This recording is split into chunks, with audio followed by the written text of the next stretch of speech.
Hello साथियों, welcome to 9 classes. आज हम दिल्ली पुलिस कांस्टेबल का 1 दिसंबर 2020 का मॉर्निंग शिफ्ट का पेपर सॉल्यूशन करेंगे। 27 नवंबर और 28 नवंबर के बाद 1 दिसंबर को पेपर आयोजित हुआ था और हमने 27 नवंबर और 28 नवंबर के तीनों शिफ्ट्स के पेपर सॉल्यूशन पिछली वीडियोज़ में करा दिया है। अब तक टोटल 6 सेट्स का सॉल्यूशन करा दिया है। ये 7वां सेट्स है। अगर पिछले सेट्स नहीं देखे हैं तो आप उनको जरूर देख लेना, क्योंकि ये सेट्स आपके लिए बहुत इंपॉर्टेंट हैं। इन पेपर्स के माध्यम से आप अपनी आगे की रणनीति बना सकते हैं और आपको आइडिया हो जाएगा कि दिल्ली पुलिस कांस्टेबल में किस टाइप के क्वेश्चन पूछे जाते हैं और किस लेवल के क्वेश्चन पूछे जाते हैं, किस टॉपिक से कितने क्वेश्चन आते हैं। इन सेट्स की पीडीएफ आपको कहां से डाउनलोड करनी है, ये वीडियो के अंत में मैं आपको बता दूंगा। अगर आपको दिल्ली पुलिस कांस्टेबल से रिलेटेड कोई भी इन्फॉर्मेशन चाहिए तो आप 9 क्लासेज के ऑफिशियल इंस्टाग्राम अकाउंट पे जाके आप मेरे को मैसेज कर सकते हो। मैं आपके सभी मैसेजों का रिप्लाई जरूर करूंगा। चलिए क्लास शुरू करते हैं। क्वेश्चन नंबर फर्स्ट, पारंपरिक पखीड़ा लोकगीत निम्नलिखित में से किस राज्य से संबंधित है? तो इसका आंसर हो जाएगा ऑप्शन नंबर 4, राजस्थान। पखीड़ा राजस्थान का लोकगीत है जो राजस्थान के किसानों द्वारा खेतों में काम करते समय गाया जाता है। कृषक इन गीतों को गाते हैं, अलागो और मजीरा बजाते हैं। पखीड़ा शब्द का अर्थ प्रेमी है, तो पखीड़ा शब्द का अर्थ प्रेमी होता है। यह राजस्थान का लोकगीत है जो किसानों द्वारा खेतों में काम करते समय गाया जाता है। क्वेश्चन नंबर 2, निम्नलिखित में से किस सूक्ष्म जीव को सजीव और निर्जीव के बीच की कड़ी माना जाता है?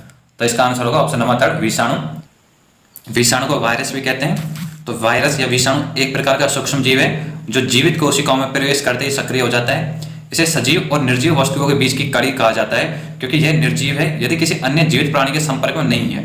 अगर यह किसी जीवित प्राणी के संपर्क में आ जाता है तो ये सजीव की भांति व्यवहार करने लग जाता है। वैसे नॉर्मली ये निर्जीव होता है, इसलिए इसे सजीव और निर्जीव वस्तुओं के बीच की कड़ी कहा जाता है। वायरस या जीवाणु से होने वाली कुछ बीमारियों में जैसे HIV, इन्फ्लुएंजा, स्वाइन फ्लू आदि शामिल है। क्वेश्चन नंबर 3, जास्कर नदी निम्नलिखित में से किस नदी की एक सहायक नदी है? तो जो जास्कर नदी है वो सिंधु नदी की सहायक नदी है। तो इसका राइट आंसर हो जाएगा ऑप्शन नंबर 2, सिंधु। सिंधु नदी हिमालय की तलहटी में अपने स्रोत के साथ एशिया की सबसे बड़ी नदियों में से एक है। यह पाकिस्तान के जम्मू कश्मीर से होकर बहती है और अंत में अरब सागर में मिल जाती है। इसकी कई सहायक नदियां हैं जैसे जास्कर, नुब्रा, श्योक और हुंजा। चुनाब नदी सिंधु की सबसे बड़ी सहायक नदी है। ये सहायक नदियां कश्मीर में मिलती हैं जो भारतीय क्षेत्र में सिंधु नदी के प्रवेश द्वार है। क्वेश्चन नंबर 4, 31 अगस्त 2020 तक के अनुसार भारत रत्न से सम्मानित खिलाड़ी या खिलाड़ियों की संख्या निम्नलिखित में से कितनी थी? तो इसका राइट आंसर हो जाएगा ऑप्शन नंबर 4, ए। भारत रत्न से सम्मानित खिलाड़ी मतलब स्पोर्ट्स में एक ही खिलाड़ी को भारत रत्न से सम्मानित किया हुआ है। वो कौन है? सचिन तेंदुलकर। भारत रत्न देश के नागरिक को दिया जाने वाला सर्वोच्च पुरस्कार है। इसे पहली बार 1954 में पेश किया गया था। सचिन तेंदुलकर 2014 में यह पुरस्कार प्राप्त करने वाले प्रथम खिलाड़ी और सबसे कम आयु के भारतीय हैं। जाति, नस्ल, व्यवसाय, लिंग, स्थिति या धर्म के भेदभाव के बिना किसी भी व्यक्ति को यह पुरस्कार दिया जा सकता है। यह उन लोगों को दिया जाता है जो मानव जाति के कल्याण के लिए अपने अपने क्षेत्र में असाधारण प्रदर्शन या सेवा करते हैं। अब तक कुल 48 लोगों को भारत रत्न सम्मान दिया गया है। आखिरी बार यह सम्मान साल 2019 में दिया गया था। 2019 में समाज सेवा के क्षेत्र में नानाजी देशमुख उनको मरण उपरांत मिला था और कला क्षेत्र में डॉक्टर भूपेन हजारिका उनको भी मरण उपरांत और लोक कार्य के लिए भारत के पूर्व राष्ट्रपति प्रणब मुखर्जी को भारत रत्न से सम्मानित किया गया था। तो 2019 में 3 लोगों को भारत रत्न से सम्मानित किया गया था।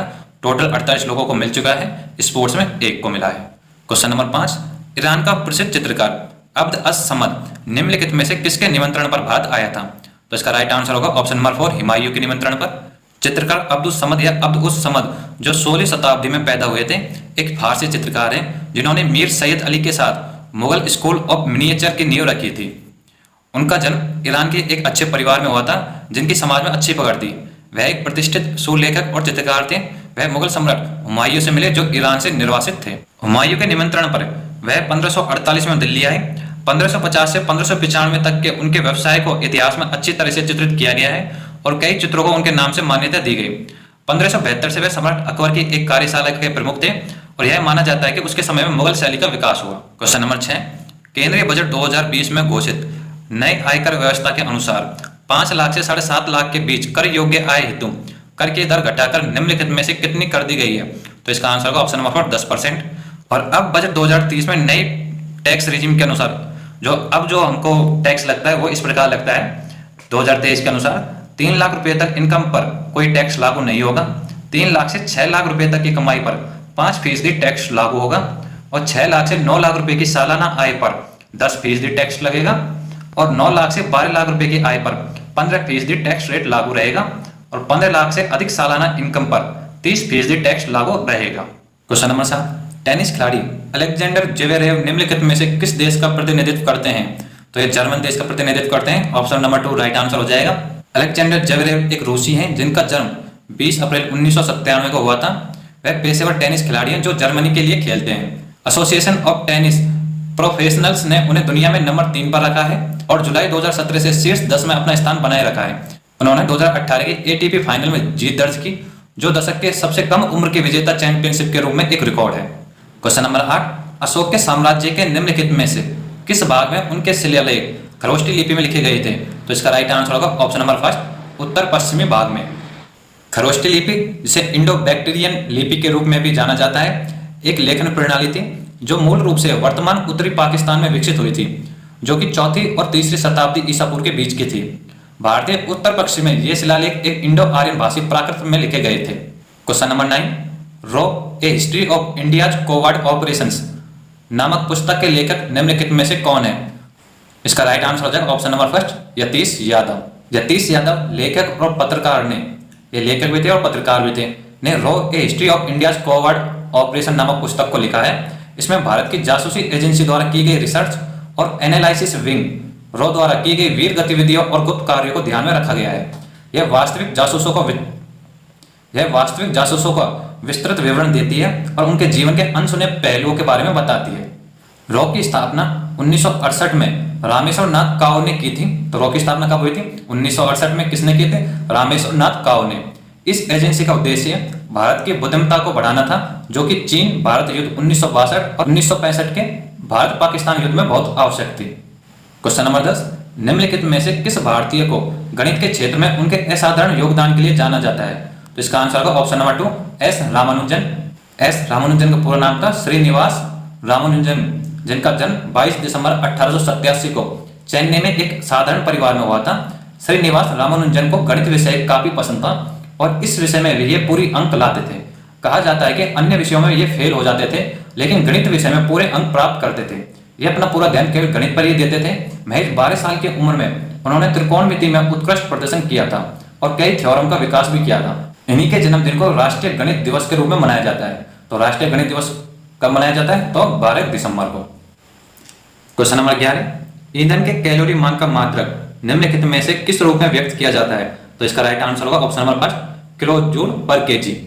ईंधन घरेलू और औद्योगिक उद्देश्यों के लिए ऊर्जा के स्रोत मुख्य रूप से लकड़ी, लकड़ी का कोयला, पेट्रोल, केरोसिन आदि है। इन पदार्थों को ईंधन कहा जाता है। ईंधन की दक्षता को उसके कैलोरी मान द्वारा मापा जाता है। कैलोरी मान किसी ईंधन के 1 किलो के पूर्ण दहन पर उत्पन्न ऊष्मा ऊर्जा की मात्रा को उसका कैलोरी मान कहते हैं। ईंधन का कैलोरी मान किलो जूल प्रति किलो नामक इकाई में व्यक्त किया जाता है। क्वेश्चन नंबर 12, केंद्रीय बजट 2020 में वित्त मंत्री द्वारा व्यक्त पूर्व अनुमान के अनुसार निम्नलिखित में से किस वर्ष तक भारतीय किसानों की आय दोगुनी हो जाएगी? तो इसका राइट आंसर होगा ऑप्शन नंबर 3 2022 तक। क्वेश्चन नंबर 13, भारत के संविधान के निम्नलिखित में से किस अनुच्छेद में राज्य को प्रसूति सहायता के लिए प्रावधान निर्मित करने का निर्देश दिया गया है? तो इसका आंसर होगा ऑप्शन नंबर 4 अनुच्छेद 42। अब हम अनुच्छेद 39, 40, 41, 42 की डिटेल में देख लेते हैं। अनुच्छेद 39 पुरुषों की सभी अवस्था ध्यान रखेगा, समान कार्य के लिए समान वेतन की व्यवस्था रखी गई है। और अनुच्छेद 39 कै सामान्य न्याय और निःशुल्क विधिक सहायता, ये 39 में ही भाग है कै। अनुच्छेद 40 ग्राम पंचायतों के गठन से संबंधित है, ग्राम पंचायतों का संगठन। और अनुच्छेद 41 कुछ दशाओं में काम, शिक्षा और लोक सहायता पाने का अधिकार राज्य आर्थिक और शैक्षिक दृष्टि से पिछड़े वर्गों का विशेष ध्यान रखेगा। अनुच्छेद 42 काम की न्याय संगत और मानव उचित दशाओं को तथा प्रसूति सहायता का उपबंध करना, यह आर्टिकल 42 के अंतर्गत आता है। भारतीय संविधान के अनुच्छेद 36 से 51 तक राज्य के नीति निर्देशक तत्व शामिल किए गए हैं। भारतीय संविधान के भाग 3 तथा 4 मिलकर संविधान की आत्मा तथा चेतना कहलाते हैं। क्वेश्चन नंबर 14, गौतमीपुत्र सातकर्णी निम्नलिखित में से किस राजवंश का शासक था? इसका आंसर का ऑप्शन नंबर 4 सातवाहन वंश का। गौतमीपुत्र सातकर्णी सातवाहन वंश के शासक थे। उन्हें इस वंश का सर्वश्रेष्ठ राजा माना जाता है। वह एकमात्र ब्राह्मण थे जिन्होंने शक और अन्य क्षत्रिय शासकों को भी हराया था। उसका राज्य दक्षिण में कृष्णा से लेकर उत्तर में मालवा तक और पश्चिम में कोंकणी से लेकर पूर्व में बरार तक फैला हुआ था। उन्हें राजराजा और महाराजा की उपाधि दी गई थी। तो गौतम बुद्ध सतकर्णी को राजराजा और महाराजा की उपाधि दी गई थी। क्वेश्चन नंबर 15, अष्टांगिक मार्ग 8 प्रकार के पद का तत्व ज्ञान निम्नलिखित में से किसके द्वारा प्रतिपादित किया गया था? तो इसका आंसर होगा ऑप्शन नंबर 2, गौतम बुद्ध द्वारा। अष्टांगिक मार्ग का विचार बौद्ध धर्म के संस्थापक सिद्धार्थ गौतम बुद्ध के रूप में संदर्भित के पहले धर्म उपदेश में आता है, जो उनके ज्ञान उदय के बारे में दिया गया था। वहां उन्होंने एक मध्यम मार्ग अष्टांगिक मार्ग का परिचय दिया, जो कि वैराग्य और कामुक अधिभोग के चरण के बीच के संबंध को दर्शाता है। क्वेश्चन नंबर 16, जून 2020 में निम्नलिखित में से किसे कोऑपरेटिव दिवालिया प्रस्ताव और तरलीकरण प्रक्रिया पर सलाहकार समिति के अध्यक्ष पद पर नियुक्त किया गया था? तो इसका आंसर होगा ऑप्शन नंबर 1, उदय कोटक को। क्वेश्चन नंबर 17, निम्नलिखित में से किस राज्य की सीमा पश्चिम बंगाल राज्य से नहीं लगती है? तो मेघालय राज्य की पश्चिम बंगाल से सीमा नहीं लगती है, बाकी झारखंड, असम और सिक्किम की लगती है। और किस किस की लगती है वो देख लेते हैं। पश्चिम बंगाल राज्य भारत के पूर्वी भाग में 88,853 वर्ग किलोमीटर के भूखंड पर फैला है। इसके उत्तर में सिक्किम, उत्तर पूर्व में असम, पूर्व में बांग्लादेश, दक्षिण में बंगाल की खाड़ी तथा उड़ीसा तथा पश्चिम में बिहार तथा झारखंड स्थित हैं। क्वेश्चन नंबर 18, निम्नलिखित में से किस उद्योग को भारत में 8 आधारभूत उद्योगों के सूचकांक की गणना के लिए उपयोग किया जाता है? तो इसका आंसर होगा ऑप्शन नंबर 4, रिफाइनरी उत्पाद। जीडीपी भारतीय अर्थव्यवस्था में समग्र गतिविधि का माप है। औद्योगिक उत्पादन सूचकांक आईआईपी एक सूचकांक है जो हमें खनन, विद्युत और विनिर्माण जैसे विभिन्न क्षेत्रों के विकास पर नजर रखने में मदद करता है। भारत में 8 कोर उद्योगों के सूचकांक की गणना के लिए आधार वर्ष 2011-12 है। 8 कोर उद्योग औद्योगिक उत्पादन सूचकांक में शामिल वस्तुओं के हिस्सों के लगभग 40.27% है। ये 8 उद्योग कौन कौन से हैं? ये विद्युत, स्टील, रिफाइनरी उत्पाद, कच्चा तेल, कोयला, सीमेंट, प्राकृतिक गैस और उर्वरक हैं। क्वेश्चन नंबर 19, सिद्धांत शिरोमणि नामक प्राचीन ग्रंथ निम्नलिखित में से किसने लिखा है? तो इसका आंसर होगा ऑप्शन नंबर 3, भास्कर आचार्य ने। सिद्धांत शिरोमणि भारतीय गणितज्ञ भास्कर आचार्य द्वारा लिखित प्रमुख शोध प्रबंध है। उन्होंने यह वर्ष 1150 ईस्वी में लिखा था, जब वे 36 वर्ष के थे। यह संस्कृत भाषा में लिखा गया है और इसमें 1450 छंद शामिल है। इसे 3 भागों में विभाजित किया गया है। पहला लीलावती, दूसरा बीजगणित और तीसरा गणित अध्याय और गोल अध्याय। क्वेश्चन नंबर 20, केंद्रीय बजट 2020 के अनुसार निम्नलिखित में से किस कर को समाप्त कर दिया गया है? तो ऑप्शन नंबर 2, लाभांश वितरण कर को समाप्त कर दिया गया है केंद्रीय बजट 2020 के अनुसार। क्वेश्चन नंबर 21, सवाई जयसिंह के सरपरस्ती में निम्नलिखित में से किस शहर में खगोलीय वेधशाला का निर्माण कराया गया था? तो इसका आंसर होगा ऑप्शन नंबर 4, वाराणसी में करवाया गया था। 5 जगह खगोल वेधशाला बनवाई थी सवाई जयसिंह ने। कहाँ वो देख लेते हैं।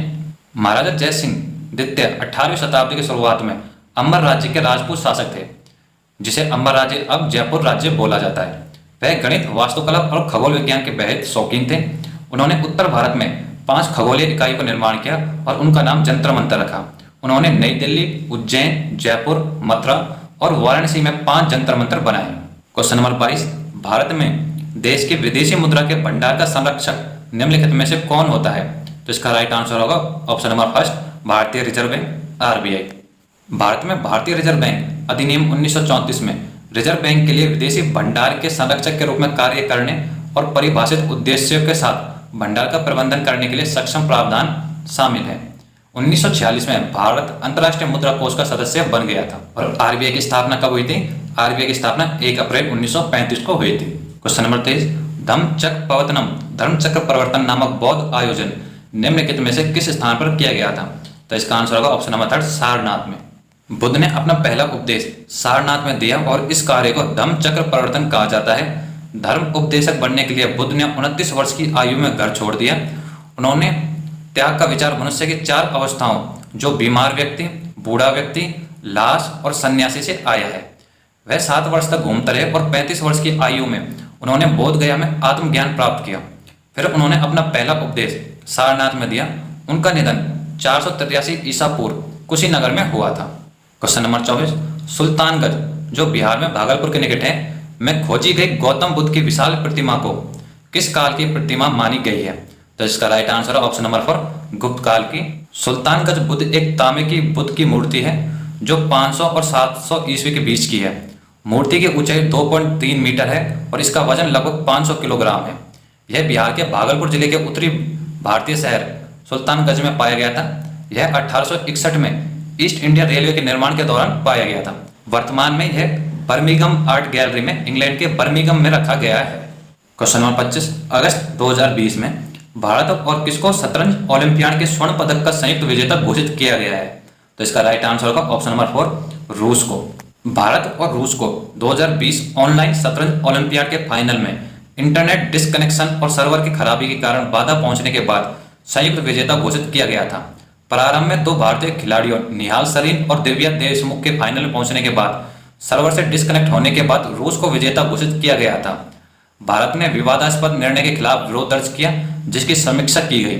इतिहास में यह पहली बार था जब कोविड-19 महामारी के कारण अंतर्राष्ट्रीय शतरंज महासंघ ने ओलंपियाड को ऑनलाइन आयोजित किया था। क्वेश्चन नंबर 26, अबुल फजल द्वारा लिखा गया अकबरनामा कितनी पुस्तकों में विभाजित है? तो यह 3 पुस्तकों में विभाजित है। अबुल फजल के अकबरनामा को 3 पुस्तकों में विभाजित किया गया है, जिनमें से पहली 2 वृत्तांत है और तीसरी किताब आईने अकबरी है। अकबरनामा फारसी भाषा में लिखा गया है। इसे 3 किताबों में विभाजित किया गया है, जिसमें पहला अकबर के पूर्वजों के बारे में है, दूसरा अकबर के शासनकाल के बारे में है और तीसरा आईने अकबरी है। वर्तमान में अकबरनामा लंदन के एक संग्रहालय में स्थित है। 27, उड़ीसा की सबसे लंबी नदी निम्नलिखित में से कौन सी है? तो इसका राइट आंसर होगा ऑप्शन नंबर 3, महानदी। महानदी उड़ीसा की प्रमुख नदी और भारत की 6ठी सबसे बड़ी नदी है। ऐसा माना जाता है कि यह छत्तीसगढ़ के रायपुर जिले में बस्तर पठार के सिहावा पहाड़ियों से निकलती है। इसकी लंबाई 851 किलोमीटर है, जिसमें 494 किलोमीटर उड़ीसा में बहती है। 42% जल ग्रहण क्षेत्र उड़ीसा में है। महानदी की सहायक नदियां तेल नदी, इब नदी और ओंग नदी है। क्वेश्चन नंबर 28, यूएस ओपन 2020 में भारतीय खिलाड़ी रोहन बोपन्ना ने पुरुषों की युगल स्पर्धा के लिए किसके साथ जोड़ी बनाई? तो इसका राइट आंसर होगा option number 1, Denis Shapovalova. Question number 29, Bharat के संविधान का निम्नलिखित में से कौन सा अनुच्छेद सैन्य या अकादमिक वैशिष्ट्य को छोड़कर भारतीय राज्य द्वारा कोई उपाधि प्रदान किए जाने से निषेधित करता है? तो इसका राइट आंसर होगा ऑप्शन नंबर 4, अनुच्छेद 18 फर्स्ट। अनुच्छेद 18 उपाधियों को समाप्त करता है और राज्य को नागरिक या विदेशी किसी को भी सैन्य या शैक्षणिक विशिष्टता को छोड़कर कोई भी उपाधि प्रदान करने से रोकता है। यह किसी भारतीय नागरिक को किसी भी विदेशी राज्य से कोई उपाधि स्वीकार करने से भी रोकता है। क्वेश्चन नंबर 30, बहुगुणित होकर बड़ी संख्या में कोशिकाएं निर्मित करने वाली विशिष्ट कोशिकाओं द्वारा निम्नलिखित में से किस प्रकार का प्रजनन किया जाता है? तो इसका राइट आंसर होगा ऑप्शन नंबर 2, पुनर्जनन। पुनर्जनन कई पूर्णतः विविधित जीवों में अपने शरीर के अंगों से नए व्यक्तिगत जीवों को जन्म देने की क्षमता होती है। अर्थात यदि किसी जीव को किसी तरह काट दिया जाए या कई टुकड़ों में तोड़ दिया जाए तो इनमें से कई टुकड़े अलग अलग जीवों में विकसित हो जाते हैं। इस क्षमता को पुनर्जनन कहा जाता है। प्लेनेरिया और हाइड्रा जैसे जीवों में पुनर्जनन देखा जाता है। क्वेश्चन नंबर 31, डाफला की पहाड़ियां मुख्य रूप से किस राज्य में व्याप्त है? तो यह अरुणाचल प्रदेश में व्याप्त है। इसका राइट आंसर हो जाएगा ऑप्शन नंबर 3। डाफला या दफला पहाड़ियां पूर्वी अरुणाचल और असम की सीमा पर स्थित पहाड़ियों का विस्तार है, जिस पर डाफला नामक एक स्वतंत्र जनजाति का कब्जा है। यह तेजपुर और उत्तर लखीमपुर उपप्रमंडल के उत्तर में स्थित है, जो पश्चिम में अका पहाड़ियों और पूर्व में अभोर पर्वत श्रृंखला से घिरा है। क्वेश्चन नंबर 32, 31 अगस्त 2020 तक के अनुसार प्रधानमंत्री की आर्थिक सलाहकार परिषद का सदस्य सचिव निम्नलिखित में से कौन था? तो इसका राइट आंसर होगा ऑप्शन नंबर 1, रतन पी वटल। सदस्य सचिव श्री रतन वी वाटल प्रधानमंत्री भारत सरकार के आर्थिक सलाहकार परिषद के सदस्य सचिव हैं। एक भारतीय प्रशासनिक सेवा अधिकारी के रूप में श्री वाटल ने भारत सरकार, प्रधानमंत्री कार्यालय, अंतर्राष्ट्रीय मुद्रा कोष और आंध्र प्रदेश सरकार में विभिन्न पदों पर कार्य किया है। क्वेश्चन नंबर 33, अर्जुन पुरस्कार 2020 से सम्मानित अतानु दास निम्नलिखित में से किस खेल के एक पेशेवर खिलाड़ी हैं? तो ये तीरंदाजी के एक पेशेवर खिलाड़ी हैं। इसका राइट आंसर होगा ऑप्शन नंबर 2, तीरंदाजी। अतानु दास या अतनु दास एक भारतीय तीरंदाज है, जिनका जन्म 5 अप्रैल 1992 को हुआ था। उन्होंने 2008 में अंतर्राष्ट्रीय टूर्नामेंट में खेलना शुरू किया। अतानु ने कोलंबिया में आयोजित 2013 विश्व कप मिश्रित टीम प्रतिस्पर्धा में दीपिका कुमारी के साथ कांस्य पदक जीता है। उनकी वर्तमान विश्व रैंकिंग 22 है। क्वेश्चन नंबर 34, निम्नलिखित में से किस पुस्तक के लिए अंतर्राष्ट्रीय बुकर पुरस्कार 2020 प्रदान किया गया था? तो इसका राइट आंसर होगा option number 2, the discomfort of evening. और 2023 का बुकर पुरस्कार किस पुस्तक को मिला है वो देख लेते हैं। वर्ष 2023 के लिए अंतर्राष्ट्रीय बुकर पुरस्कार पाने वाले जॉर्जी गोस्पोदिनोवा प्रथम बुल्गारियाई लेखक बन गए हैं। उन्हें यह पुरस्कार टाइम शेल्टर के लिए दिया गया है, जिसका अंग्रेजी अनुवाद एंजेला रोडेल ने किया है। 2022 में गीतांजलि श्री को उनके उपन्यास रेत समाधि के लिए इस पुरस्कार से सम्मानित किया गया था। अंतर्राष्ट्रीय बुकर पुरस्कार से सम्मानित होने वाली किसी भी भारतीय भाषा में लिखी जाने वाली यह पहली पुस्तक थी। क्वेश्चन नंबर 35, बराबर की गुफाएं निम्नलिखित में से किस राज्य में स्थित है? तो इसका राइट आंसर होगा ऑप्शन नंबर 3, बिहार राज्य में बराबर की गुफाएं जहानाबाद जिले बिहार में स्थित हैं। वे मौर्य काल की हैं। बराबर और नागार्जुन के जुड़वा पहाड़ियों इनका स्थान है। बराबर गुफाओं में 2 कक्ष हैं जो ग्रेनाइट से उत्कीर्ण किए गए हैं और आंतरिक सतह अत्यधिक पॉलिश की हुई है। बराबर पहाड़ियों में 4 गुफाएं हैं, एक कर्ण चौपाल, एक सुदामा, एक लोमस ऋषि और एक विश्वकर्मा। क्वेश्चन नंबर 36, पारंपरिक रंगमंच कला माच निम्नलिखित में से किस राज्य से संबंधित है? तो यह मध्य प्रदेश से संबंधित है। इसका राइट आंसर हो जाएगा ऑप्शन नंबर 4। माच मध्य प्रदेश का एक प्रसिद्ध लोक रंगमंच है और इतिहास हमें बताता है कि यह मालवा क्षेत्र के स्थानीय संस्कृति का एक आंतरिक हिस्सा रहा है। इसका अस्तित्व 18वीं शताब्दी की शुरुआत में माना जा सकता है और इस तरह यह एक 200 से 250 वर्ष पुरानी कला बन गई है। क्वेश्चन नंबर 37, निम्नलिखित में से किस वर्ष में भारत के संविधान में नवी अनुसूची संलग्न की गई थी? तो इसका राइट आंसर होगा ऑप्शन नंबर 3, 1951 में। तो संविधान संशोधन 1991 में फर्स्ट संविधान संशोधन हुआ था। अनुच्छेद 31B के साथ नवी अनुसूची को 1951 में भारतीय संविधान में पहले संशोधन के माध्यम से जोड़ा गया था। इसे भूमि सुधार कानूनों की रक्षा के लिए पेश किया गया था। इसमें लगभग 284 कानून हैं। इन कानूनों को जमींदारी व्यवस्था को खत्म करने और कृषि प्रणाली को भारत में पेश करने के लिए पेश किया गया था। क्वेश्चन नंबर 38, भारत की जनगणना 2011 के अनुसार निम्नलिखित में से किस केंद्र शासित प्रदेश की जनसंख्या अन्य 3 विकल्पों की अपेक्षा सबसे विरल है?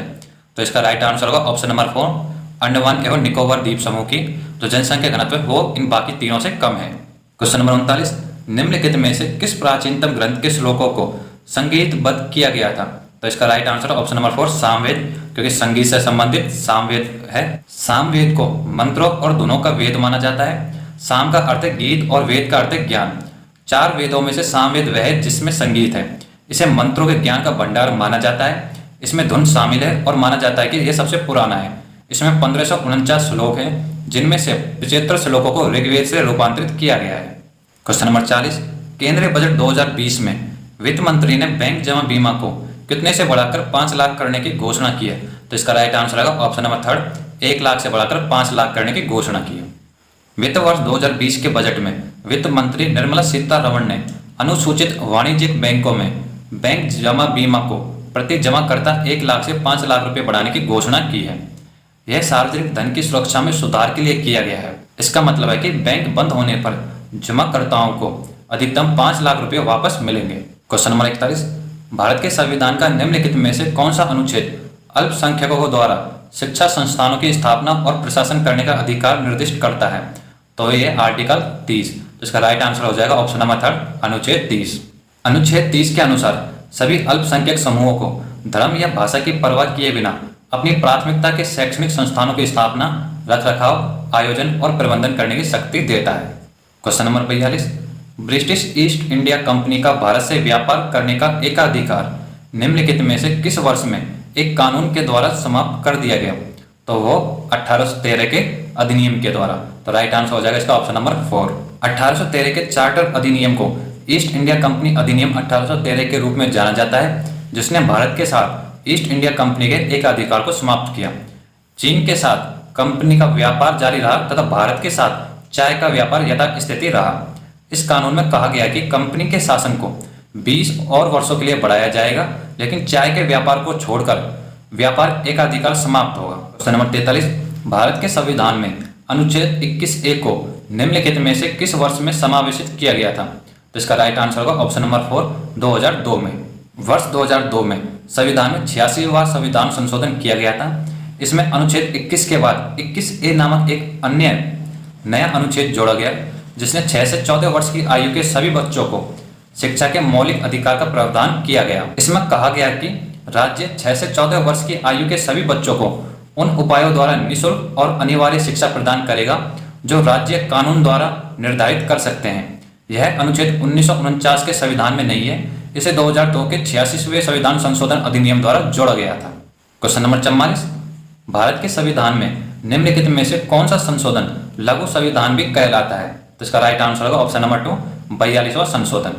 1976 के 42वें संविधान संशोधन को लघु संविधान के रूप में जाना जाता है, क्योंकि इसने संविधान में सबसे व्यापक परिवर्तन लाए थे। इंदिरा गांधी के नेतृत्व वाली भारतीय राष्ट्रीय कांग्रेस सरकार द्वारा आपातकाल के दौरान 42वां संशोधन किया गया था। संशोधन प्रस्तावना में समाजवादी, धर्मनिरपेक्ष और अखंडता जैसे शब्दों को जोड़ा और भाग 4A में भारतीय नागरिकों के मौलिक कर्तव्यों को निर्धारित किया और राष्ट्रपति को दूसरों के बीच मंत्रिपरिषद की सलाह पर कार्य करने के लिए बाध्य किया।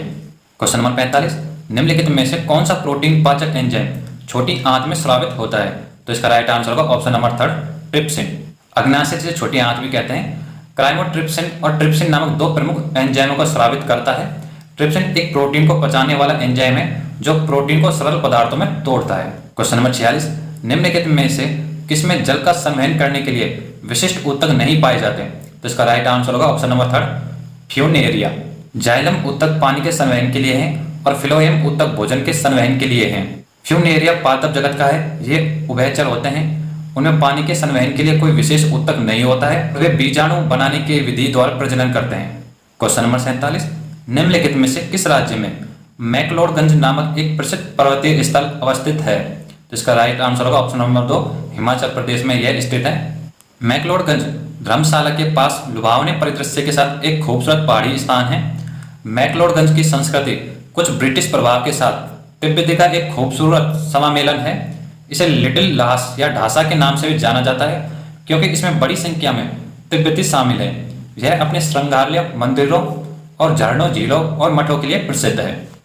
क्वेश्चन नंबर 48, निम्नलिखित में से किस प्रकार की मृदा में सूक्ष्म कणों का अनुपात बड़े कणों के अपेक्षाकृत अधिक होता है? तो इसका राइट आंसर होगा ऑप्शन नंबर 1, चिकनी मृदा।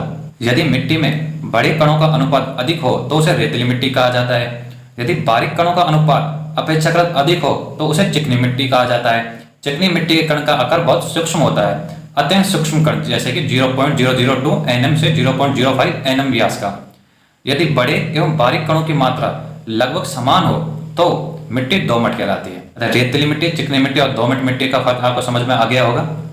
अगर कण बड़े हैं तो उसे रेतीली मिट्टी कहा जाता है, अगर कण छोटे हैं, बहुत सूक्ष्म है, उसे चिकनी मिट्टी, और बड़े और बारीक कणों की मात्रा समान है तो उसे दोमट मिट्टी कहते हैं। क्वेश्चन नंबर 49, 2020 के विश्व खाद्य पुरस्कार के लिए निम्नलिखित में से किसका चयन किया गया है?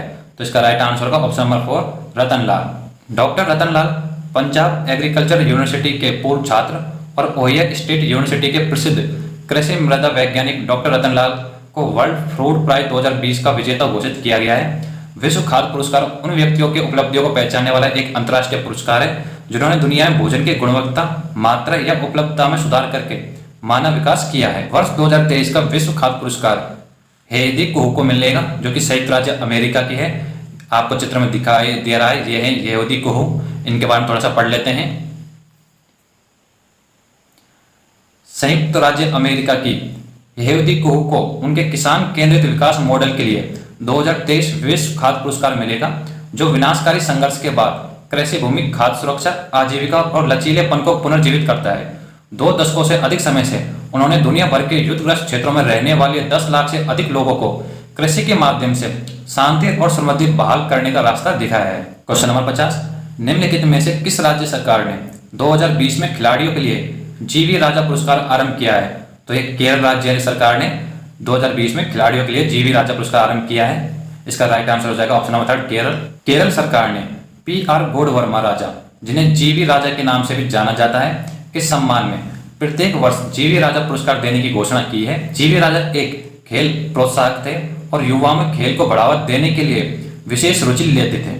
वह 1953 में केरल खेल परिषद के संस्थापक थे। वह केरल क्रिकेट संघ के संस्थापक भी थे और खेल क्लबों और संघों की संख्या में महत्वपूर्ण भूमिका निभाते थे। वह BCCI के उपाध्यक्ष बनने वाले केरल के पहले व्यक्ति थे और यह माना जाता है कि अगर वे जीवित रहते तो वे इसके अध्यक्ष बन जाते। 1971 में 62 साल की उम्र में उनका निधन हो गया था। ये जीके वाला सेक्शन कंप्लीट हो गया है जो कि 50 क्वेश्चन आते हैं। अब रीजनिंग वाले सेक्शन की बात करते हैं जो कि रीजनिंग के 25 क्वेश्चन पूछे जाते हैं। तो क्वेश्चन नंबर फर्स्ट, उस वेन आरेख का चयन कीजिए जो निम्नलिखित वर्गों के बीच संबंध का सर्वश्रेष्ठ निरूपण करता है।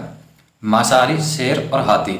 इसका जो सही तरीके से जो निरूपण होगा वो ऑप्शन नंबर 2 करेगा क्योंकि मांसाहार के अंदर शेर आ जाएंगे क्योंकि शेर मांसाहारी होते हैं। तो सी के अंदर एल आ गया, लॉइन, और एलिफेंट जो कि मांसाहारी नहीं होते हैं इसलिए ये मांसाहार से अलग हो जाएगा। तो इसका जो सही आंसर होगा ऑप्शन नंबर 2 हो जाएगा। क्वेश्चन नंबर 2, उस विकल्प का चयन कीजिए जिसमें दी गई आकृति अंतर्निहित है, आवर्तन की अनुमति नहीं है, मतलब घुमाने की अनुमति नहीं है। तो जो ये आकृति वो ऑप्शन नंबर 2 में हमको नजर आ रही है। ऑप्शन नंबर 2 इसका राइट आंसर हो जाएगा। ऑप्शन नंबर 2 में हमको ये आकृति यहाँ पे नजर आ रही है, ये ऐसे होने के बाद ऐसे जाके ये और ऐसे, यहाँ पर हमको ऑप्शन नंबर 2 में ये आकृति नजर आ रही है। क्वेश्चन नंबर 3, कौन सी विकल्प आकृति निम्नलिखित आकृति श्रृंखला में प्रश्नवाचक चिन्ह के स्थान को प्रतिस्थापित करेगी? तो प्रश्नवाचक चिन्ह पर जो आकृति आएगी वो हम इसमें देख लेंगे कि कौन सा पैटर्न फॉलो हो रहा है। पहली आकृति में जो ये डॉट है ये हमको ब्लैक दिया हुआ है, सेकंड आकृति में 2 ब्लैक हो गए, थर्ड में 3 हो गए, ऐसे ही लास्ट में 4 हो गए, फिर 5 हो गए। तो जो क्वेश्चन मार्क्स की जगह जो आकृति आएगी उसमें ये 6 ब्लैक मिलेंगे, मतलब यहाँ का भी ब्लैक हो जाएगा। और इसमें दूसरा नियम क्या फॉलो हो रहा है, दूसरा इसमें एक जो ये डार्क है ये यहाँ पे हो रहा है, फिर दूसरे नंबर का भी डार्क हो रहा है इधर, फिर तीसरे पे डार्क हो रहा है, फिर इसमें चौथे पे डार्क हो रहा है, फिर यहाँ पे 5वें में डार्क हो रहा है ये सर्किल के साइड में। तो जो छठा बनेगा वो उसमें ये इधर वाला ऊपर वाला भी डार्क हो जाएगा यहाँ पे ये। तो इसमें देखेंगे वो आकृति कौन सी मैच खाएगी, तो इस पैटर्न को जो फॉलो करेगी।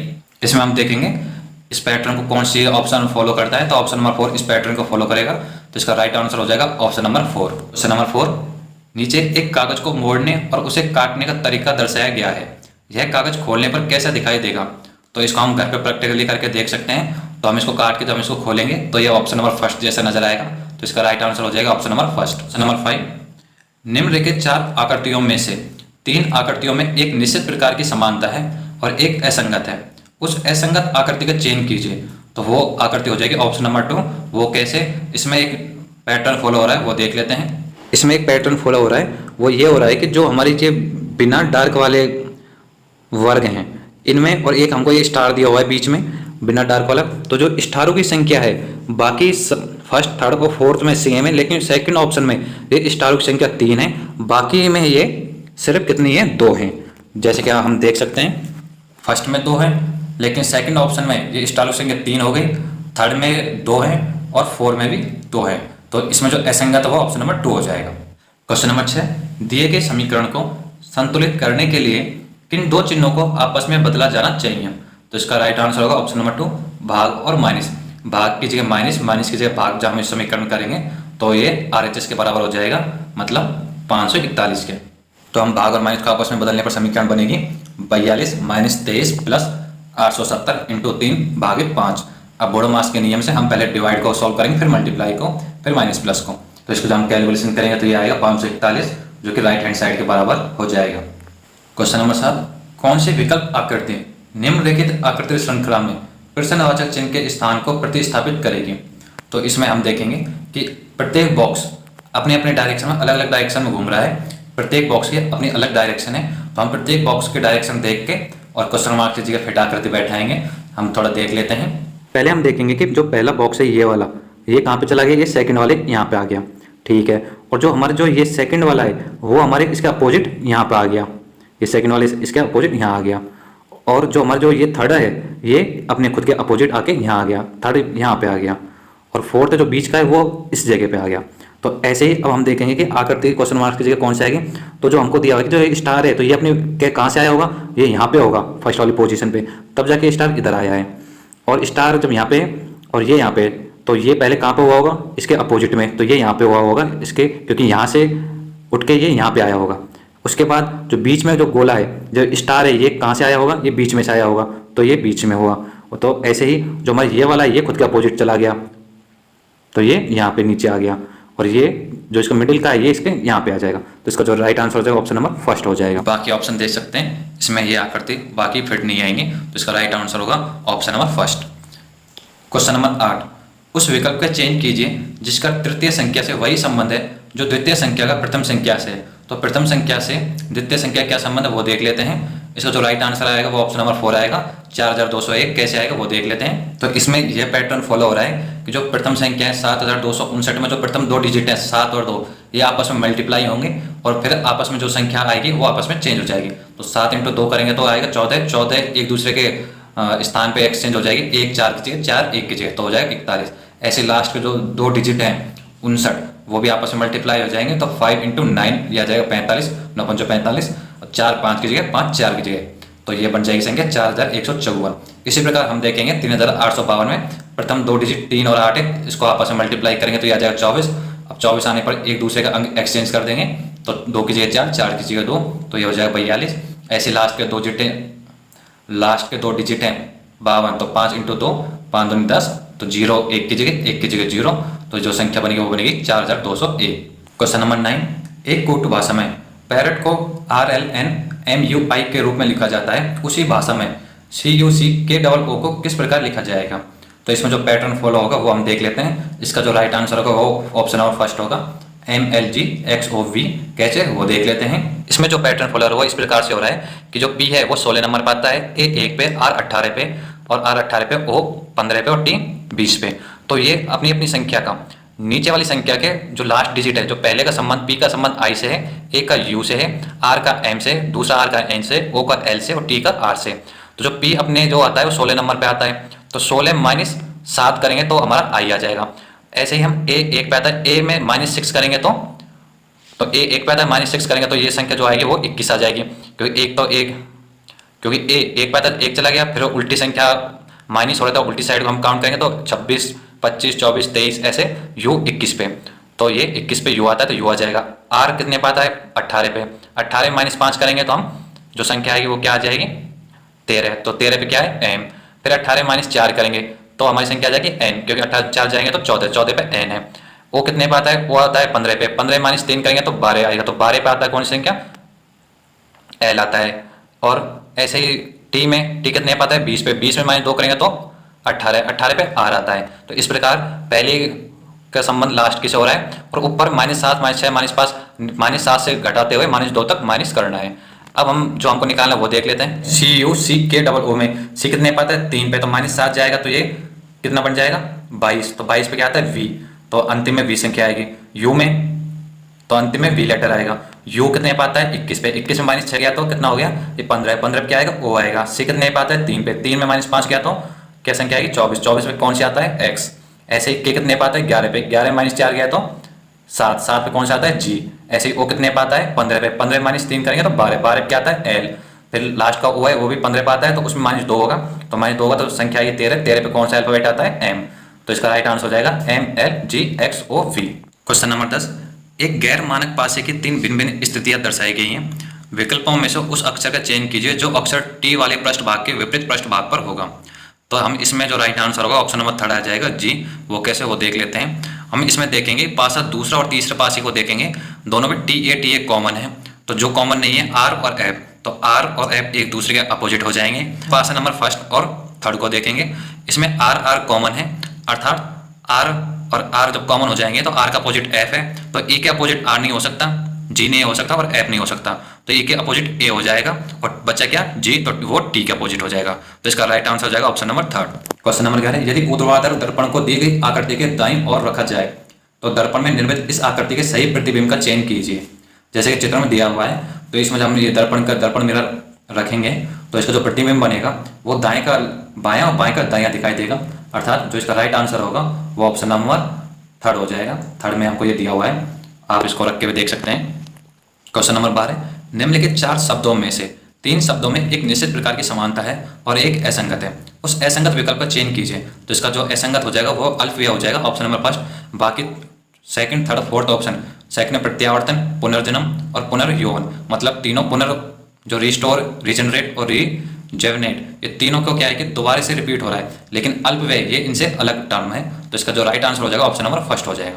क्वेश्चन नंबर 13, तापमापी का तापमान से वही संबंध है जो संबंध चांदा का किससे कौन से। तो इसका राइट आंसर हो जाएगा ऑप्शन नंबर 1, क्योंकि तापमापी तापमान नापता है और चांदा कौन नापता है। क्वेश्चन नंबर 14, निम्नलिखित श्रेणी में प्रश्नवाचक चिन्ह को दिए गए विकल्पों में से कौन सी संख्या प्रतिस्थापित करेगी।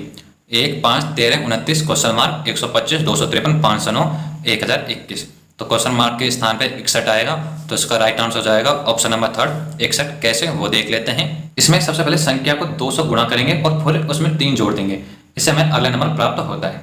तो पहले हमारी 1 है तो 1 × 2 + 3 = 5 आ जाएगा। फिर हम दूसरी संख्या प्राप्त करने के लिए 5 × 2 + 3 = 13। फिर 13 × 2 + 3 तो 29 आ जाएगा। तो 29 × 2 + 3 करेंगे तो 61 आ जाएगा, जो कि हमारा राइट आंसर हो जाएगा। ऐसे ये पूरी श्रेणी ऐसे ये पूरी सीरीज कंप्लीट हो रही है। 61 into 2 plus 3 125, 125 into 2 plus 3 253, 253 into 2 plus 3 509, 509 into 2 plus 3 1021। Question number 15, उस समुच्चय का चयन कीजिए जिसमें संख्याओं के बीच वही संबंध है जो नीचे दिए गए समुच्चय की संख्याओं के बीच है। तो 6, 9, 27 में जो संबंध है वही संबंध ऑप्शन नंबर 4 में 8, 6, 18 में होगा। तो इसका राइट आंसर हो जाएगा ऑप्शन नंबर 4, 8, 6, 18। वो संबंध क्या है वो देख लेते हैं। इसमें जो संबंध होगा वो ये रहेगा कि पहली संख्या से दूसरी संख्या घटाएं। तो पहली संख्या 9 माइनस दूसरी संख्या 6, तो 9 माइनस 6 बराबर 3 आ जाएगा। और फिर जो परिणाम को 9 से गुणा करें, जो परिणाम आया 3 उसको 9 से मल्टीप्लाई करेंगे तो 27 आ जाएगा। ऐसे ही अब हम ऑप्शन नंबर 4 में जो संख्या दी हुई हमको उसको ऐसे ही करेंगे। 8 दूसरी संख्या 6, तो 8, 6, 18 में संबंध आ जाएगा। 8 माइनस 6 बराबर 2 आ जाएगा। उसको हम जब 9 से मल्टीप्लाई करेंगे तो 18। तो इसका जो सही विकल्प हो जाएगा वो हो जाएगा 8, 6, 18। क्वेश्चन नंबर 16, सूरत और अहमदाबाद के बीच 280 किलोमीटर की दूरी है। सतीश सुबह 6 बजे कार से सूरत से अहमदाबाद के लिए प्रस्थान करता है और 50 किलोमीटर पर आवर की नियत गति से कार चलाता है। 2 घंटे के बाद वह कार की गति को बढ़ाकर 60 किलोमीटर पर आवर तक कर देता है और अहमदाबाद पहुंचने तक इसी गति से चलता रहता है। वह अहमदाबाद किस समय पहुंचेगा? तो इसका राइट आंसर हो जाएगा ऑप्शन नंबर 4, 11 बजे पहुंचेगा सुबह। कैसे वो देख लेते हैं। इसमें सवाल में जो फॉर्मूला प्रयोग होगा वो होगा गति बराबर दूरी अपॉन समय। अब हमको दिया हुआ है कि वो प्रातः 6 बजे 50 किलोमीटर प्रति घंटे की निरंतर गति के साथ चलता है, 2 घंटे तक गाड़ी चलाता है। तो इस प्रकार तय की गई दूरी क्या हो जाएगी? गति इंटू समय बराबर 50 इंटू 2 बराबर 100 किलोमीटर। 2 घंटे बाद कितने बज चुके होंगे? सुबह के 8। अब अपनी गति बढ़ाता है और वो कितना किलोमीटर प्रति घंटा चलता है? फिर 60 किलोमीटर प्रति घंटा। तो जब 100 किलोमीटर उसने डिस्टेंस कवर कर ली तो बची कितनी?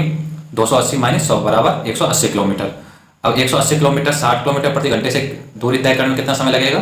तो समय बराबर दूरी अपॉन गति बराबर 180/60 बराबर 3 घंटे।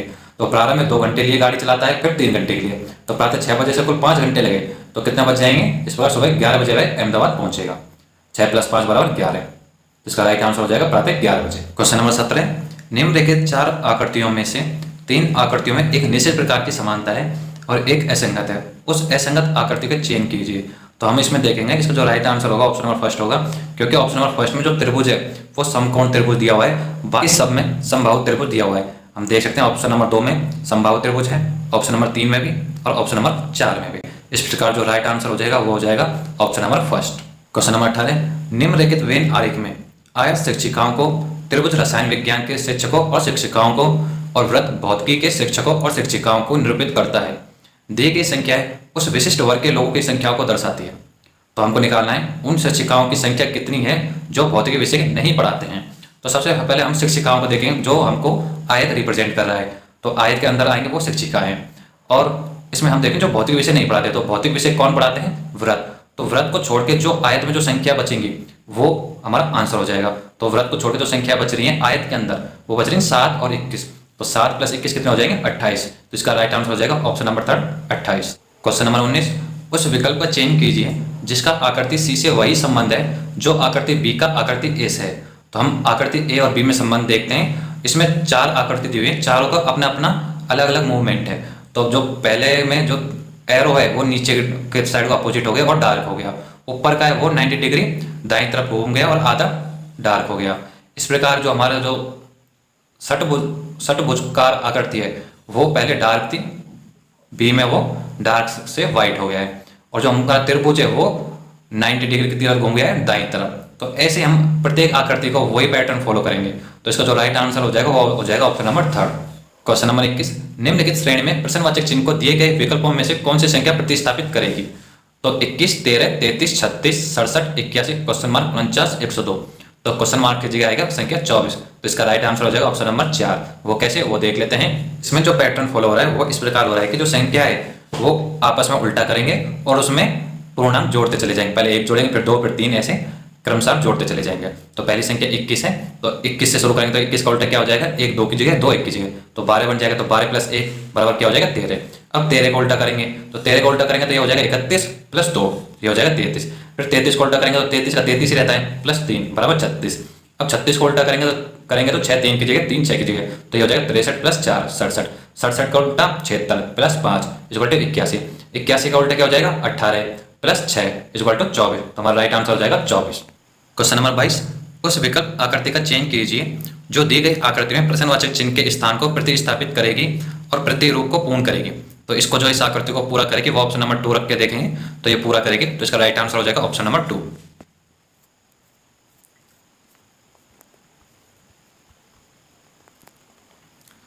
क्वेश्चन नंबर 23, उस विकल्प का चयन कीजिए जिसमें दी गई आकृति अंतर्निहित है, आवर्तन की अनुमति नहीं है। तो ये आकृति हमको ऑप्शन नंबर 3 में नजर आ रही है, तो इसका राइट आंसर हो जाएगा ऑप्शन नंबर 3। क्वेश्चन नंबर 24, उस विकल्प आकृति का चयन कीजिए जो दी गई आकृति में प्रश्नवाचक चिन्ह के स्थान को प्रतिस्थापित करेगी और प्रतिरूप को पूर्ण करेगी। तो इसमें इस प्रतिरूप को पूर्ण करेगी, इस पैटर्न को, वो ऑप्शन नंबर 4 करेगा। तो इसका राइट आंसर हो जाएगा ऑप्शन नंबर 4, क्योंकि इसमें बीच में त्रिभुज बन रहा है, तो त्रिभुज ऑप्शन नंबर 4 से ही बन सकता है। तो right answer option number 4। Question number 25, एक गैर मानक पासे की 3 भिन्न भिन्न स्थितियां दर्शाई गई हैं। विकल्पों में से उस संख्या का चयन कीजिए जो संख्या 2 वाले पृष्ठभाग के विपरीत पृष्ठभाग पर होगी। तो हम इसमें देखेंगे पासों के 2 के जो विपरीत होगा वो 6 होगा, वो कैसे होगा वो देख लेते हैं। सबसे पहले हम देखेंगे कि 4 को लेते हैं, पहले पासे और दूसरे पासे में 4 4 दिया हुआ है, तो 4 का अपोजिट जो इसके साथ में दिखाई दे रहे हैं तो वो 4 के अपोजिट नहीं हो सकते। तो 4 का अपोजिट 2 नहीं हो सकता, 5 नहीं हो सकता और 1 नहीं हो सकता, 6 नहीं हो सकता। तो बची कौन सी संख्या? तो बची कौन सी संख्या? 4 का अपोजिट 3 बचा, तो 4 का अपोजिट 3 हो जाएगा।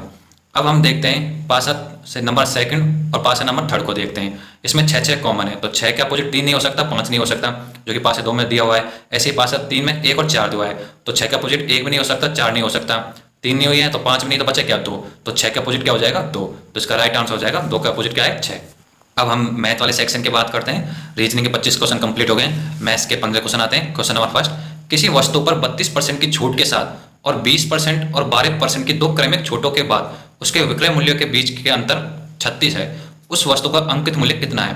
तो उस वस्तु का अंकित मूल्य होगा 1500 रुपये। कैसे वो देख लेते हैं। इसमें जो क्रमागत छूट का फॉर्मूला होता है, क्योंकि क्रमागत छूट को हम एक संयुक्त छूट बनाते हैं, तो वो होता है पहली x plus y minus x y upon 100, मतलब पहली छूट प्लस सेकंड छूट माइनस पहली और सेकंड छूट का मल्टीप्लाई अपॉन 100। अब हम गणना करते हैं। जो क्रमागत छूट है हमको दी हुई है x 20%, वाई 12%, तो क्या हो जाएगा 20 प्लस 12 माइनस 20 इंटू 12 अपॉन 100, तो ये हो जाएगा 32 माइनस 2.4 बराबर 29.6। ये एक छूट निकल के आ गई। अब प्रश्न के अनुसार पहले हम 29.6% छूट दें और एक हम कितनी छूट दें? 32%, तो उनका डिफरेंस कितना आएगा? 36 आएगा। प्रश्न के अनुसार अब हम क्वेश्चन को सॉल्व करेंगे। हम मान लेते हैं हम वो संख्या अंकित मूल्य x रुपये है, तो x का हम 29.6% छूट देंगे तो कितना बचेगा? 100 minus 29.6 into x upon 100 minus 32% छोड़ देंगे एक्स पे, तो 100 माइनस 32 इंटू एक्स अपॉन 100 बराबर 36 आना चाहिए। तो ये कितना हो जाएगा? 70.4 एक्स माइनस 68 एक्स अपॉन 100 बराबर 36, तो ये निकल के आ जाएगा 2.4 एक्स अपॉन 100 बराबर 36, एक्स बराबर 1500। तो वस्तु का अंकित मूल्य कितना हो जाएगा? 1500 रुपये। सीधा सा क्वेश्चन है, इसमें पहले 32% छूट है और एक 20% और 12% की क्रमिक छूट है। क्रमिक छूट को हम संयुक्त छूट बना लेंगे, संयुक्त छूट बना के जो इनका डिफरेंस है छूट देने के बाद, तो वो आएगा 36। तो इस हिसाब से हम अंकित मूल्य x मान के प्रश्न अनुसार कर देंगे, तो जो इसका अंकित मूल्य आएगा वो आ जाएगा x की वैल्यू 1500 रुपये। क्वेश्चन नंबर 2, 12% वार्षिक त्रैमासिक रूप से देय ब्याज के समतुल्य प्रभावी वार्षिक ब्याज दर क्या होगी? तो प्रभावी वार्षिक ब्याज दर वो होगी 12.55%। Option number 2 right answer. कैसे वो देख लेते हैं। हम मान लेते हैं x बराबर ब्याज की दर है। अब हम जानते हैं कि जब 2 वर्षों के लिए ब्याज की प्रभावी दर निकालनी होती है तो x plus x into x upon 100, अभी जो हमने फॉर्मूला देखा था पिछले क्वेश्चन में, जो डिफरेंट हमको ब्याज दर दी हुई होती है, तो हम कैसे करते हैं x plus y plus x into y upon 100, तो प्रभावी दर निकल के आ जाती है। तो हमको अब दिया है ब्याज की दर हमको कितनी दी हुई है? 12%, वो भी त्रैमासिक रूप से संयोजित होता है। तो कितनी हो जाएगी त्रैमासिक के लिए ब्याज?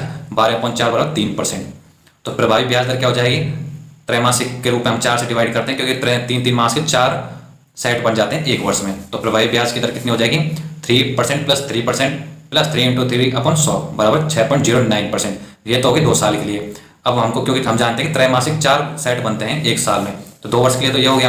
अब तीसरे सेट के लिए करेंगे 6.09 प्लस 3 प्लस 6.09 इंटू 3 अपॉन 100, तो ये भी कैलकुलेट हो जाएगा 9.2727।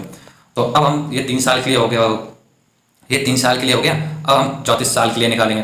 34 साल के लिए फिर से वही 9.2727 प्लस 3 प्लस 9.27 इंटू 3 अपॉन 100, इसको कैलकुलेट करेंगे तो यह आ जाएगा 12.55%। तो इसलिए 12% वार्षिक दर पर ब्याज की प्रभावी वार्षिक दर 12.55% है यदि ब्याज त्रैमासिक रूप से संयोजित होता है। तो क्वेश्चन नंबर 3, एक व्यक्ति ने 50,000 का निवेश किया, जिसमें से कुछ राशि उसने 10% और शेष राशि 12% वार्षिक साधारण ब्याज दर पर निवेश की। 2 वर्ष पूरे होने पर उसे ब्याज के रूप में कुल 11,640 प्राप्त हुए। निवेश के प्रथम और द्वितीय भागों की राशि कितनी थी? तो निवेश की प्रथम और द्वितीय भागों की राशि हो जाएगी 9,000 और 41,000। तो इसका राइट आंसर हो जाएगा ऑप्शन नंबर 3। वो अब इसका हम डिटेल सॉल्यूशन देख लेते हैं। माना पहला निवेशित भाग x है, तो दूसरा कितना हो जाएगा 50,000 माइनस x। अब 2 वर्षों के लिए 10% पर साधारण ब्याज क्या हो जाएगा x इंटू 10 इंटू 2/100, तो बराबर क्या हो जाएगा ये x/5। तो ये 2 वर्षों के लिए 10% पर साधारण ब्याज निकल के आ जाएगा निवेशित भाग x के लिए। अब 2 वर्षों के लिए 12% पर साधारण ब्याज जो दूसरा भाग है उस पर कितना आ जाएगा 50,000 माइनस x इंटू 12 इंटू 2/100, बराबर ये निकल के आ जाएगा 6 इंटू 50,000 माइनस x/25। और 2 वर्ष के बाद प्राप्त कुल ब्याज कितना है हमको दिया हुआ है प्रश्न में 11,640। अब हम इनको ऐड कर देंगे जो किसके बराबर आएगा 11,640 के। तो x + 5 + 6 इंटू 50,000 माइनस x/25 बराबर 11,640। अब हम इसको कैलकुलेट करेंगे तो x की वैल्यू आ जाएगी 9,000, जो कि पहला निवेश किया हुआ भाग है। तो दूसरा निवेश किया हुआ कितना कैसे निकालें 50,000 माइनस 9,000, तो कितना आ जाएगा 41,000 रुपये। तो निवेश का पहला और दूसरा भाग हो जाएगा 9,000 और 41,000 रुपये। क्वेश्चन नंबर 4, 0.8 सेंटीमीटर व्यास वाले दवा के एक कैप्सूल का आकार बेलन सदृश है और इसके दोनों गोलार्धों के शीर्ष एक दूसरे से चिपके हुए हैं। संपूर्ण कैप्सूल की लंबाई 2 सेंटीमीटर है। कैप्सूल की धारिता कितनी है? तो इसका जो राइट आंसर आएगा वो आएगा ऑप्शन नंबर 5 0.87 सेंटीमीटर क्यूब। वो कैसे वो देख लेते हैं। हमें दिया हुआ है एक दवा कैप्सूल एक बेलन के आकार का है जिसका व्यास कितना है 0.8 सेंटीमीटर है और 2 अर्धगोले इसके प्रत्येक सिरे से चिपके हैं। तो पूरे कैप्सूल की लंबाई 2 सेंटीमीटर है। अब इसमें जो फॉर्मूला प्रयोग होगा वो होगा बेलन का आयतन और अर्धगोले का आयतन। तो बेलन का आयतन होता है πr² और अर्धगोले का आयतन होता है 2/3 πr³। अब इसमें जो डायग्राम, इसके लिए हम डायग्राम बनाएंगे क्योंकि ये डायग्राम से बहुत इजी हो जाएगा। तो इसका डायग्राम हो जाएगा इस टाइप का। टोटल कैप्सूल की लंबाई दी हुई है 2 सेंटीमीटर और अर्धगोलों की जो व्यास है वो 0.8 सेंटीमीटर है। तो हम जो उसको 2 से डिवाइड करेंगे तो वो त्रिज्या निकल के आ जाएगी।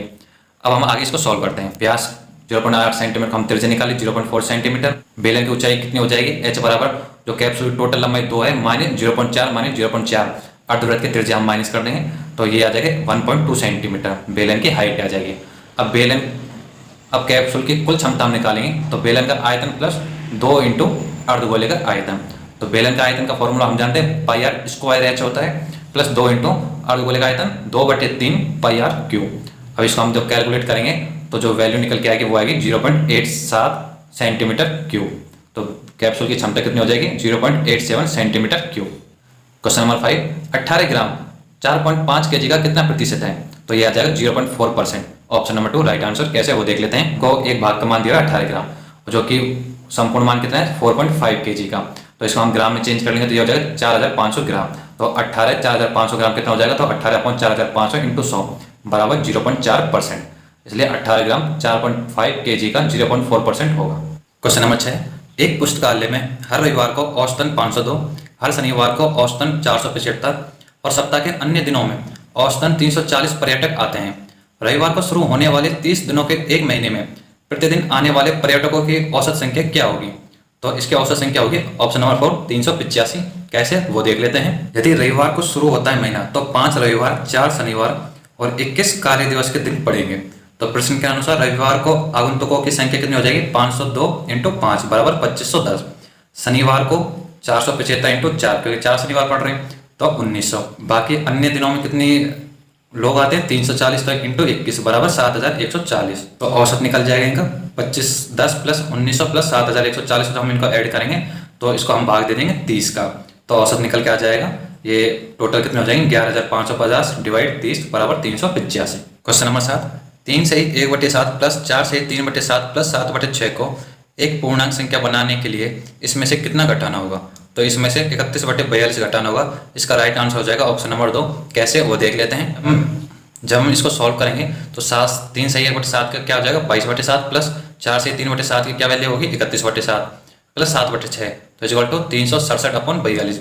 अब 42 367 में पूरी बार भाग नहीं जा रहा है लेकिन जब हम इसको में से माइनस 31/42 घटाएंगे तो ये बन जाएगी 336/42। तो 336 में 42 का 8 बार पूरे बार भाग चला जाता है। तो इसका जो पूर्णांक बनाने के लिए 31/42 घटाने होंगे।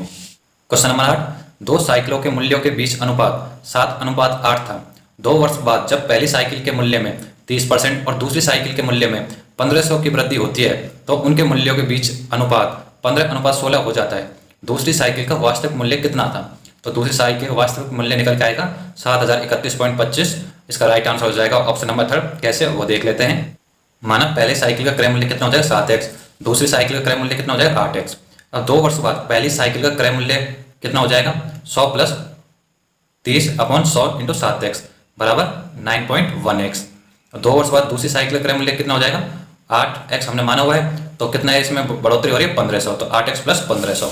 जबकि पहली साइकिल में कितने की वृद्धि हो रही थी 30% की, तो 30% की जब वृद्धि होगी तो या तो 130/100 इंटू 7x कर लो या 100 प्लस 30/100 बराबर 9.1x।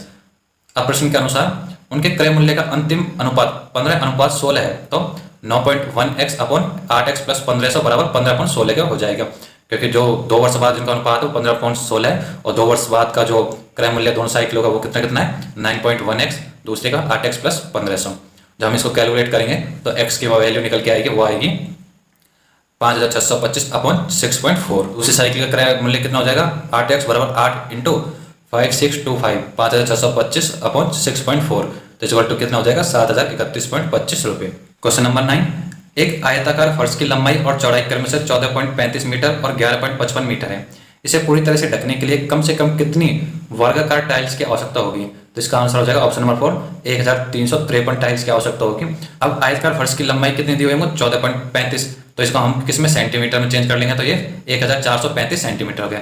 ऐसे ही हमको चौड़ाई भी मीटर में दी हुई है तो इसको सेंटीमीटर में चेंज कर लेंगे तो 11.55 इंटू 100 बराबर 1155 सेंटीमीटर। प्रश्न के अनुसार हमको आयताकार फर्श की लंबाई और चौड़ाई दी हुई है, तो अब हमको वर्ग जो टाइल होगी वो वर्गाकार होगी, तो वर्ग के हमको भुजा निकालनी है। तो जो आयत की लंबाई चौड़ाई होती है उसका हम मैसे पे एचसीएम निकाल लेंगे, तो हम एचसीएम निकालेंगे तो 1155 बराबर क्या होता है 3 इंटू 5 इंटू 11 इंटू 7 ऐसे 1453 को होता है 5 इंटू 7 इंटू 41, ये टुकड़ों में बांट दिए, तो इसका मैसे पे क्या हो जाएगा, इन दोनों जो मैच खा रहा है 5 खा रहा है और 7 खा रहा है, 5 इंटू 7 बराबर 35, तो ये 35 होगा जो वर्ग की भुजा होगी जो कि टाइल वर्गाकार होती है। तो टाइल की आवश्यकता संख्या कितनी होगी, फर्श का क्षेत्रफल अपन प्रत्येक टाइल का क्षेत्रफल। अब फर्श का क्षेत्रफल के लिए हम जानते हैं लंबाई इंटू चौड़ाई होता है, लेकिन वर्ग का क्षेत्रफल क्या होता है भुजा स्क्वायर होता है, तो हम इसको फॉर्मूले में रख देंगे, तो लंबाई इंटू चौड़ाई बराबर 1435 इंटू 1155 अपॉन 35 इंटू 35, तो इसको जब हम कैलकुलेट करेंगे तो ये निकल के आ जाएगा 1353। अतः वर्गाकार टाइलों की न्यूनतम संख्या 1353 चाहिए। क्वेश्चन नंबर 10, एक व्यक्ति अपनी मासिक आय का 75% खर्च करता है। यदि उसकी आय में 50% की और व्यय में 80% की वृद्धि होती है तो उसके मासिक बचत में कितने प्रतिशत की वृद्धि या कमी होगी, तो उसके मासिक बचत में 40% की कमी होगी। ऑप्शन नंबर 4 राइट आंसर हो जाएगा। वो कैसे वो देख लेते हैं। हम जानते हैं कि बचत बराबर क्या होगी आय माइनस व्यय, तो वो जो आय में से माइनस व्यय हो जाएगा तो बचत बचेगी। अब माना उसकी आय 100x रुपये है, तो प्रश्न के अनुसार व्यय कितना हो जाएगा 100x इंटू 75/100, क्योंकि वो 75% खर्च कर देता है, तो कितना बचा 75x रुपये उसका व्यय है। आय में 50% की वृद्धि हुई है, तो आय कितनी 100x इंटू इसमें जब 50% की वृद्धि करेंगे तो ये कितना हो जाएगा 150/100 बराबर 150x रुपये। तो 50% वृद्धि होने पर आय कितनी होगी 150x रुपये, तो नई आय 150x रुपये होगी।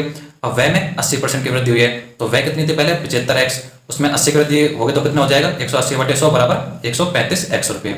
तो बचत कितनी होगी अब 150x माइनस 135x बराबर 15x। और प्रारंभिक बचत कितनी थी 100x माइनस 75x बराबर 25x, क्योंकि प्रारंभिक आय कितनी थी 100x और खर्चा कितना था व्यय कितना था 75x, तो बचत कितनी थी 25x। तो बचत में कितने की कमी होगी, बचत में जो प्रारंभिक 25 या 15 हो गई तो कितने कम हो गई 10 कम हो गई इंटू 100/25x, जो प्रारंभिक बचत कितनी थी 25, तो कमी अपॉन जो प्रारंभिक थी वो तो कमी कितनी 10/25x इंटू 100 बराबर 40%, तो उसकी मासिक बचत में प्रतिशत कमी कितनी हुई है 40%। क्वेश्चन नंबर 11, व्यक्तियों के एक समूह ने किसी काम को 20 दिनों में पूरा करने का निर्णय लिया, लेकिन उनमें से 5 व्यक्ति अनुपस्थित रहे।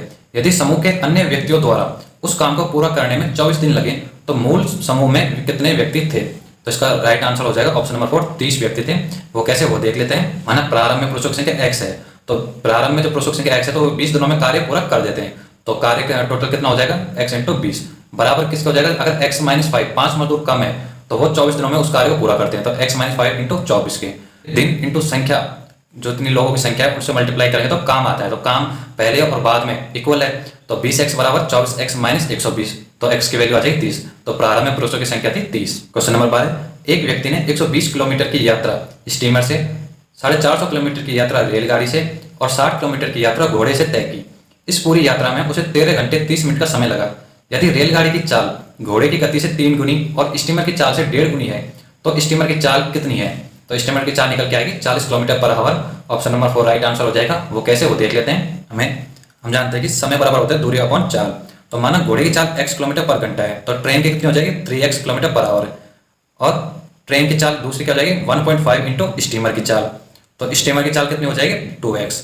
अब प्रश्न के अनुसार हम जानते हैं स्टीमर के द्वारा कितनी दूरी तय की 120 किलोमीटर, तो अपन चाल कितनी है 2x, तो 120 अपन 2x, तो दूरी अपन चाल आएगा तो ये क्या आ जाएगा समय निकल के आ जाएगा, क्योंकि हमें टोटल समय दिया हुआ है तो हम इन तीनों का टोटल समय ऐड करके हम इसके जो 13.5 घंटे दिए हुए हैं उसके इक्वल होगा। तो 120 अपन 2x प्लस 450 अपन 3x 60 अपन x बराबर 13 घंटे 30 मिनट, और 13 घंटे प्लस 30 मिनट को हम घंटे में चेंज कर लेंगे तो 30 अपन 60।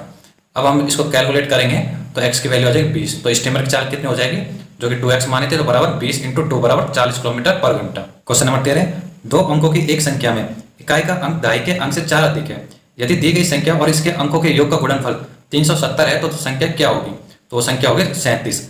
आंसर हो जाएगा ऑप्शन नंबर 3। वो कैसे वो देख लेते हैं। हमें दिया हुआ है इकाई का अंक इसके दहाई के अंक से 4 अधिक है, माने इकाई का अंक y है और दहाई का अंक x है, तो संख्या क्या हो जाएगी 10x प्लस y।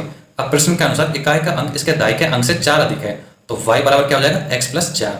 अब दी गई संख्या और उसके अंकों के योग का गुणनफल 370 है, तो संख्या क्या दी हुई है 10x प्लस y इंटू इनके अंकों के योग x प्लस वाई बराबर 370 है। तो जब हम इसको कैलकुलेट करेंगे तो x की जो वैल्यू निकल के आएगी वो कितनी आएगी, x की वैल्यू आएगी -59/100 और 133/11, तो माइनस में संख्या हो नहीं सकती, तो x की वैल्यू आ जाएगी 3, तो दहाई का अंक क्या हो जाएगा 3 और इकाई का अंक क्या हो जाएगा 3 प्लस 4, क्यों 4 अधिक है तो 7, तो संख्या क्या हो जाएगी 10x प्लस वाई बराबर 3 इंटू 10 प्लस 7 बराबर 37, तो दो अंकों की संख्या 37 होगी। क्वेश्चन नंबर 14, रोहित अपनी वस्तुओं पर क्रय मूल्य से 30% अधिक मूल्य अंकित करके उन पर 13.5% की छूट देता है। यदि वह किसी वस्तु को 1012.05 में बेचता है तो उस वस्तु का क्रय मूल्य क्या था, तो उस वस्तु का क्रय मूल्य होगा 900 रुपये। Option number first right answer हो जाएगा। माना वस्तु क्रय मूल्य 100 रुपये है तो अंकित मूल्य कितना हो जाएगा 100, 30% अधिक है तो 100 प्लस 100 इंटू 30/100, या अंकित मूल्य हो जाएगा 130। तो प्रश्न के अनुसार 130 इंटू 1 माइनस 13/5 इंटू 100 बराबर कितने आ जाएंगे 1012.05। तो जब इसको हम कैलकुलेट करेंगे तो एक इकाई किसके बराबर आ जाएगी 11.7 इंटू 100 अपॉन 120, तो एक इकाई ये कैलकुलेट होकर 9 के बराबर आ जाएगी, तो 100 इकाई किसके बराबर हो जाएगी 9 से के, तो इसका राइट आंसर हो जाएगा वस्तु क्रय मूल्य 900 रुपये।